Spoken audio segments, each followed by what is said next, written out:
Volodymyr Zelensky, Chuck Schumer, Mitch McConnell, and Biden want us to all believe is that if we don't pony up billions more to Ukraine, all hell will break loose and Vladimir Putin will declare victory. If we don't stop Putin, it'll endanger the freedom of everyone, almost everywhere.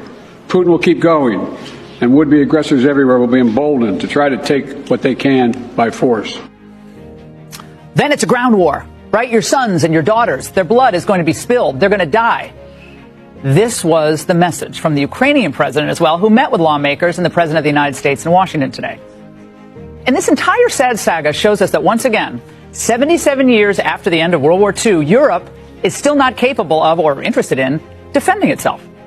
We're told that Ukraine's freedom depends entirely on the United States borrowing billions more to keep them fighting Russia and paying their government workers. Fighting for freedom. We stand firm. No matter what Putin tries, he hasn't won any victories. Thomas Jefferson, right.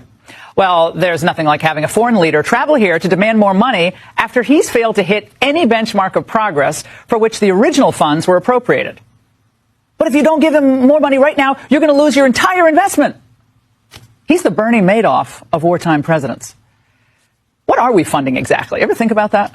His much ballyhooed summer offensive was offensively ineffective. Zelensky refuses to allow an election next year. How's that for democracy? He's declared martial law in Ukraine. He's banned the speaking of the native language, Russian, of millions of its own citizens. And who's seen the top government ministers in his own country embroiled in major corruption scandals that involve an obscene amount of money that the U.S. taxpayers have already given it? Even the Ukrainian people see the problem with billions in aid floating around in the hands of incompetent Zelensky insiders. An opinion poll commissioned by Transparency International found that 77% of Ukrainians see corruption as a major concern. Another poll found that Ukrainians see corruption as a high security threat. Get this, even higher than the threat of a nuclear strike by Russia. But if Ukraine loses, America will be humiliated. Our global status will be diminished, they say.